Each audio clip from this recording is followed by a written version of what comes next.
చాలా బాధగా ఉందండి.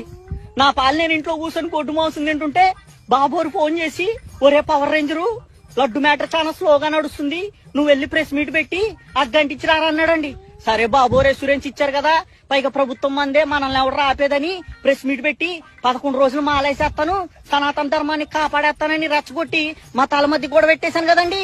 ఇప్పుడు ఆ ఇష్యూ నేషనల్ అయిపోయి కోర్టులో లడ్డూలో కల్తీ జరిగిందా లేదా అని ఆధారాలు తీసుకురమ్మన్నారండి. సరే బాబు గారి దగ్గరికి వెళ్ళి ఆధారాలు ఏమని అడిగితే ఆధారాలు లేవు, బొంగు లేవు, నిన్నెవర్రా ప్రెస్ ముందు నోటుకొచ్చినట్టు వాగమంది, కింద మీద అయితే నిన్ను ఇరికిచ్చి మింగుతా ఉన్నాడండి. దెబ్బకు బుర్ర పాడైపోయిందండి బాబు. ఇప్పుడు ఇష్యూ సీరియస్ అయ్యేసరికి అబ్బా కొడుకులు ఇద్దరు సైడ్ అయిపోయి నన్ను ఇరికిచ్చి మింగుదామని చూస్తున్నారండి. అప్పటికి చెప్పారండి, ఒరే ఆయన 40 ఏళ్ల చరిత్ర కలిగినోడు, నువ్వు చూస్తే పిల్ల పువ్వుగాడివి, మింగుదామని పోయి మింగించుకొని వస్తామని చెప్పారండి. నేనేం లేదండి. అయ్యో బాబోయ్ చాలా లోతుగా దింపేశాడండి. పెయిన్ తట్టుకోలేకపోతున్నానండి. మీరు మాత్రం కొద్దిగా జాగ్రత్తగా ఉండండి బాబు గారితో.